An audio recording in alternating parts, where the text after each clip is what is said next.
नमस्कार, मनी गुरु के एक और इन्फॉर्मेटिव एपिसोड में आपका स्वागत है। मैं हूं पल्लवी अरुण वर्मा। बाजार का इंडेक्स तेजी में है, लेकिन फिर भी आपका रिटर्न शायद कम है। कौन है आपके पोर्टफोलियो का दुश्मन? जिस तरह से एक मछली पूरे तालाब को गंदा कर सकती है, उसी तरह एक गलत फंड का चुनाव आपके पूरे पोर्टफोलियो को खराब कर सकता है। यानी जो उसका परफॉर्मेंस है उस पर उसका नेगेटिव असर हो सकता है, या फिर ये भी हो सकता है कि फंड तो आपने अपने लिए सही चुने, लेकिन एसेट एलोकेशन में शायद कोई गड़बड़ी हो गई, कोई गलती हो गई।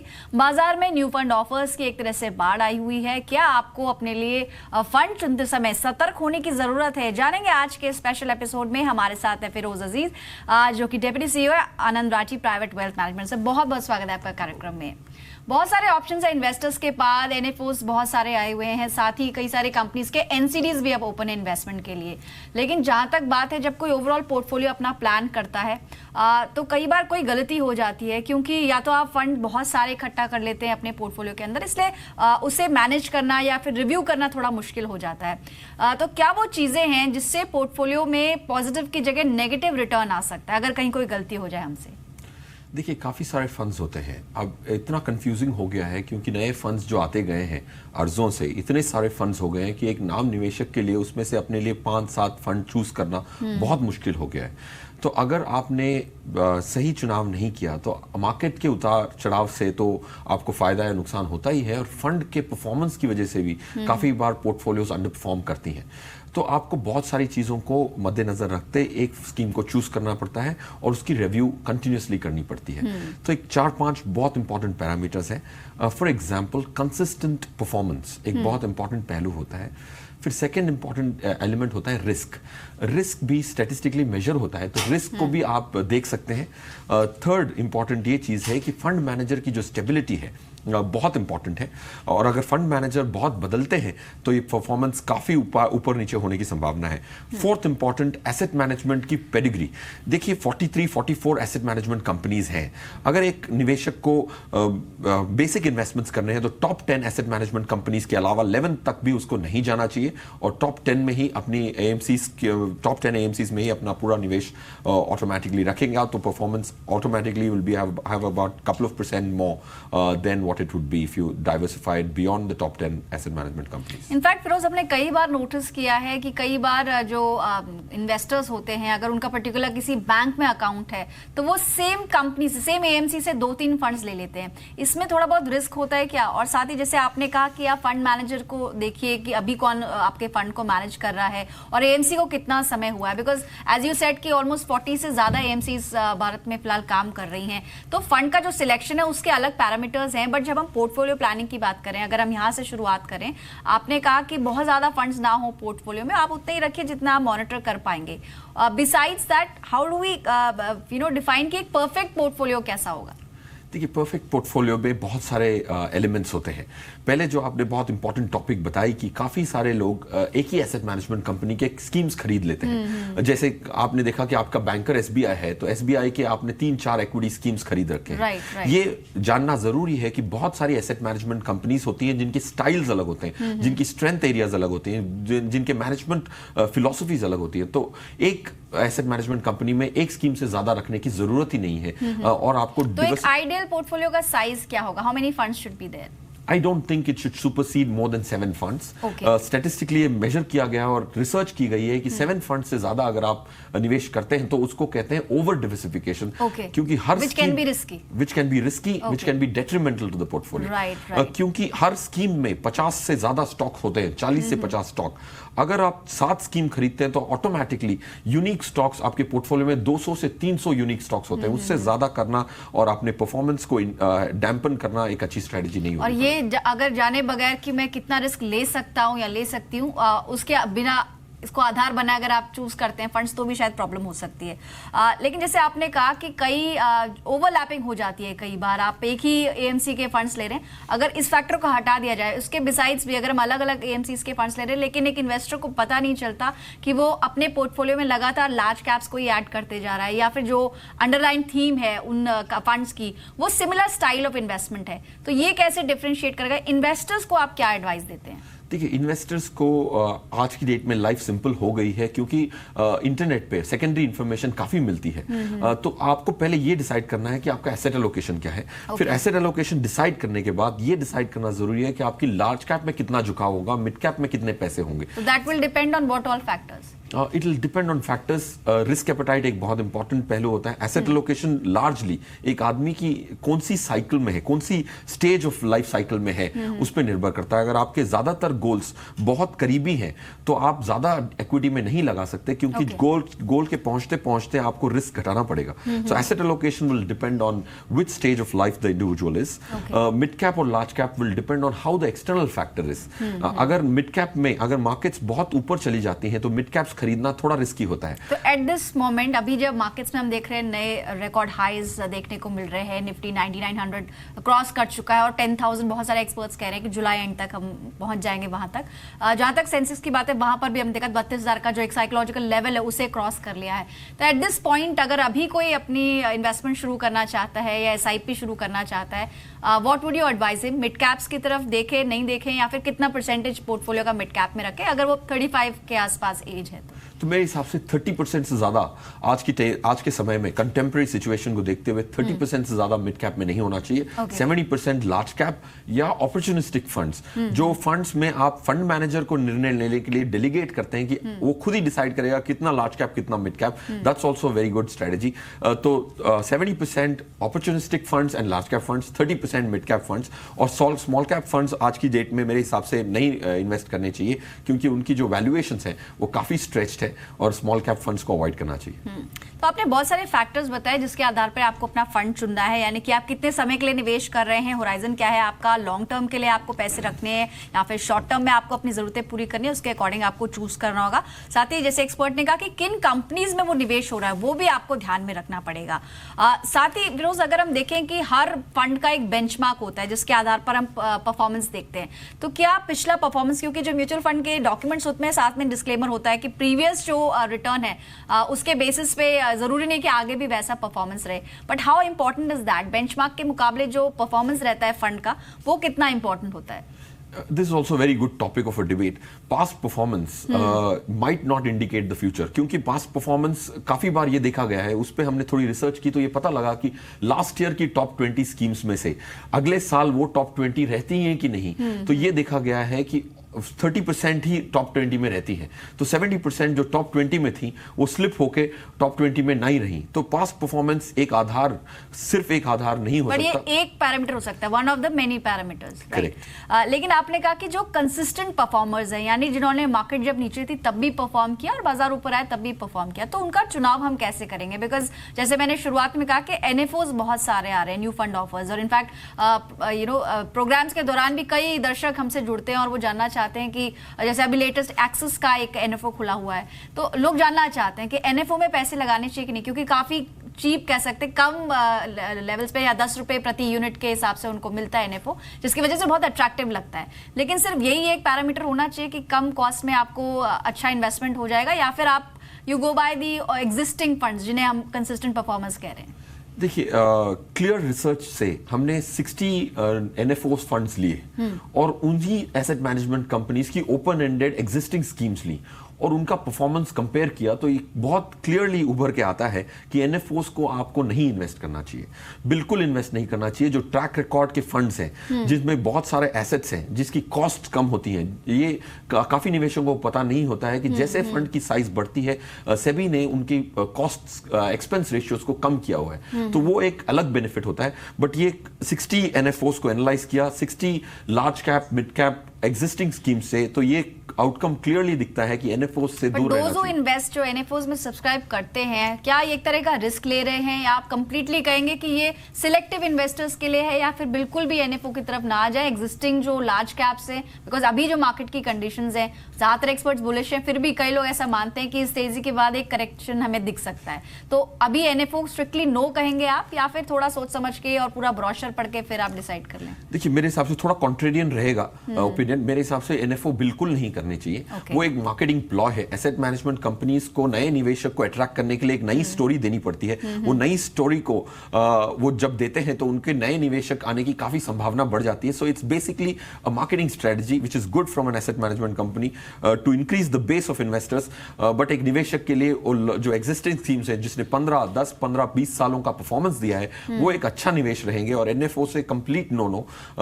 हमने ये 3-4 साल पहले से ही हमने ये देखा है कि एनएफओस की जो परफॉर्मेंसेस हैं काफी डिप होती हैं, उनकी रिस्क भी थोड़ी ज्यादा होती है। बट पल्लवी जी आपने एक अच्छा पॉइंट बोला था कि 10 रुपए में मिलता है तो निवेशक अट्रैक्ट हो जाता है। बट वो जरूरी नहीं है। 10 रुपए में अगर स्टॉक्स जो होती हैं वो डिमांड सप्लाई पर डिपेंड करती है। अच्छा, क्योंकि जो आप टॉपिक पर टच कर रहे हैं उसमें कहीं ना कहीं कंपैरिजन आईपीओ से भी होता है, बिकॉज कई इन्वेस्टर्स वो एनएफओ और आईपीओ में कंफ्यूज भी हो जाते हैं कि काफी कम इशू प्राइस पे उनको शेयर्स मिल जाते हैं और उन्हें लगता है एटलीस्ट लिस्टिंग गेन्स तो मैं घर लेके ही जाऊंगा। लेकिन एनएफओ के केस में अगर आप थोड़ा सा just read between the lines, हालांकि NFO is a completely different subject और जहां तक आईपीओ की बात है, डिमांड सप्लाई की जो हम बात कर रहे हैं, एनएफओ में उसका कोई असर नहीं दिखेगा। लेकिन न्यू इन्वेस्टर्स के लिए जो ऑप्शंस आ रहे हैं बहुत सारे, इनफैक्ट अभी आईपीओ मार्केट भी काफी एक्शन में है। हम देख रहे हैं रिसेंट जो लिस्टिंग्स हुई है शानदार परफॉर्मेंस उन्होंने दिया है, फिर चाहे वो डीमार्ट है, सीडीएसएल है या तमाम जितने भी स्टॉक्स जिन्होंने हाल में लिस्ट हुए हैं। एनएफओस की जहां तक बात है, क्योंकि टाइम ड्यूरेशन कम होती है और अगर हम किसी साइट पे भी जाके देखेंगे तो रिटर्न हमें शायद बहुत डबल डिजिट या हो सकता है ट्रिपल डिजिट में नजर आए। But as you said clearly Firoz कि आप प्रीवियस परफॉर्मेंस के आधार पे नहीं बल्कि ओवर द टाइम परफॉर्मेंस कैसा रहा है फंड का आपको चुनना होगा। लेकिन आईपीओ से अगर कंपेयर करें क्विकली, कैसे आप उसे डिफरेंशिएट करेंगे? देखिए, 2 डिफरेंसेस हैं। आईपीओ एक सिंगल स्टॉक होता है और वो एक स्टॉक पे निर्भर करता है। एक्चुअली बहुत पहले सेबी ऑलमोस्ट अबाउट 8 इयर्स पहले म्यूचुअल फंड के एनएफओस को भी आईपीओ कहा जाता था। ये नॉमेनक्लेचर सेबी ने चेंज करवाया क्योंकि ये कंफ्यूजन निवेशकों के मन में ना रहे और आईपीओ को डिस्टिंग्विश कर पाए। सेकंड डिफरेंस ये है कि demand and supply, MF mutual fund की जो यूनिट्स होती हैं उसकी कोई सप्लाई रेस्ट्रिक्टेड नहीं होती और जितनी भी डिमांड हो उतनी सप्लाई प्रोड्यूस हो जाती है म्यूचुअल फंड इंडेक्स की। तो डिमांड सप्लाई से वो 10 रुपए का जो प्राइस पे आपको अलॉटमेंट मिलता है उस पे कोई भी निर्भरता नहीं होती है।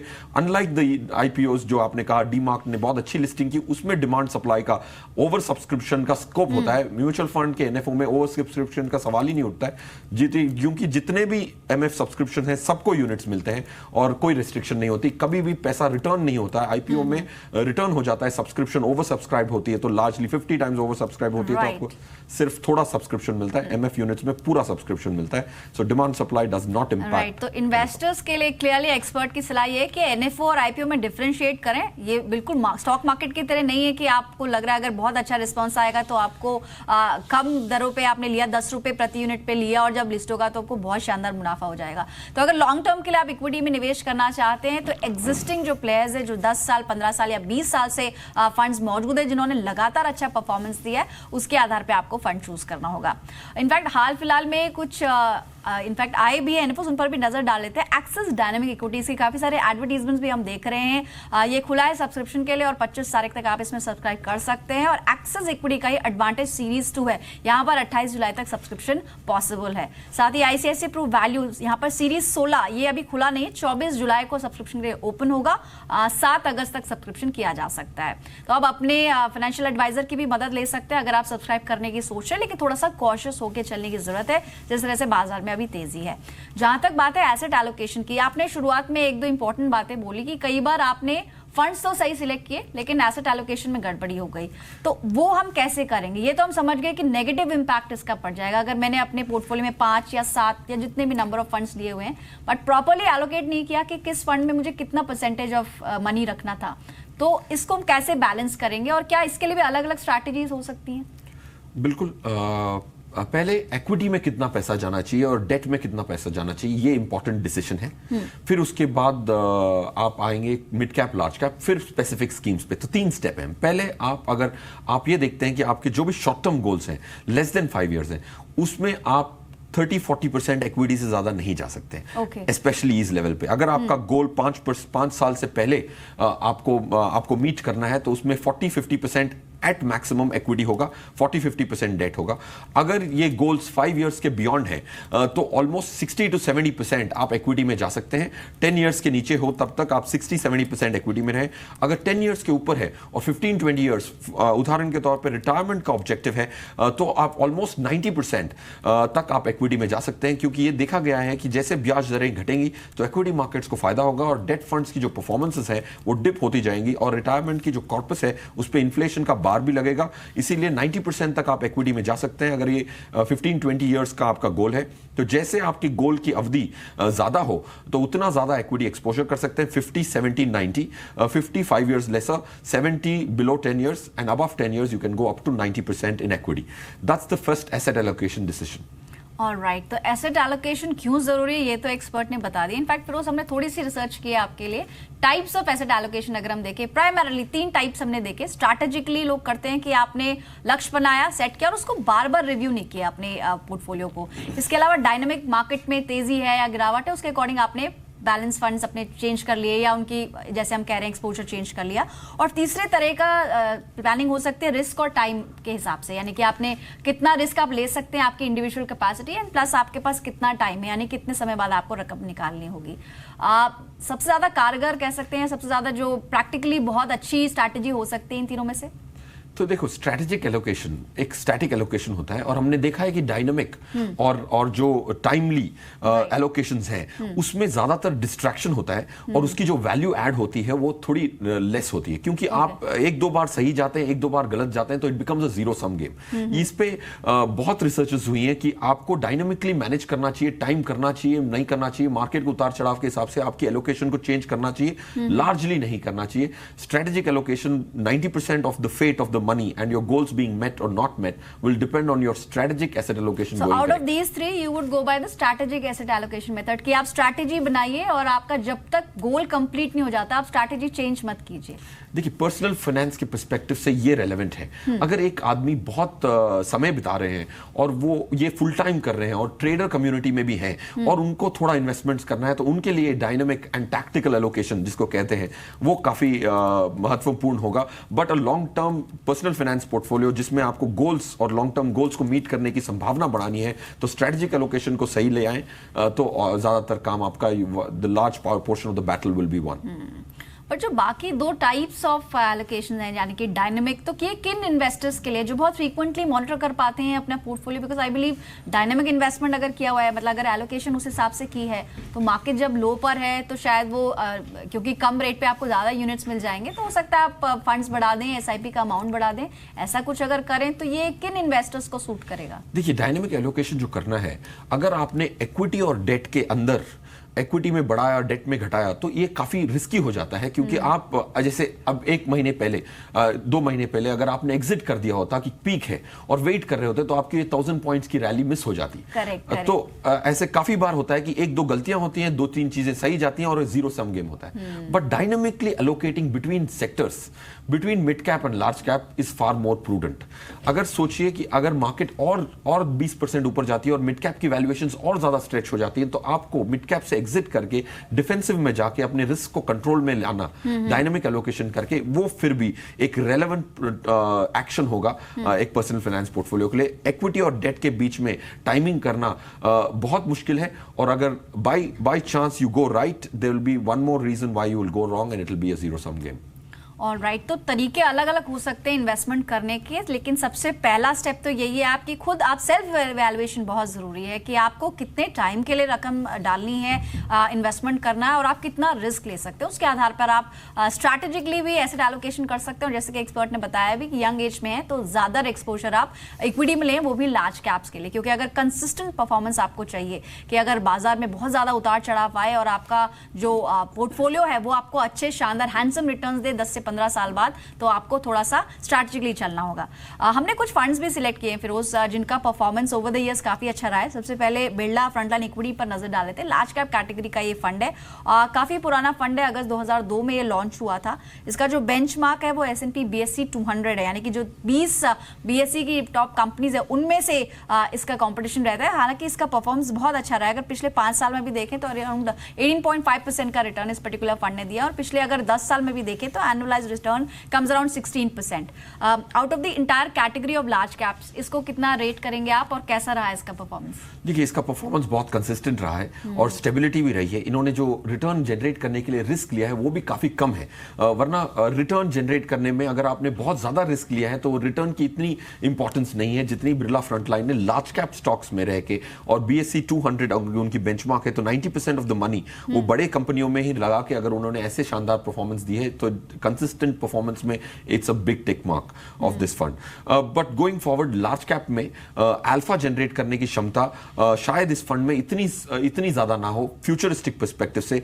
इसीलिए बिरला की ही एसेट मैनेजमेंट कंपनी में बिरला इक्विटी फंड जो है, बिरला सन लाइफ इक्विटी, उसकी फ्यूचर प्रोस्पेक्ट ज्यादा ब्राइट लगती हैं अगले 5-7 साल के पर्सपेक्टिव से.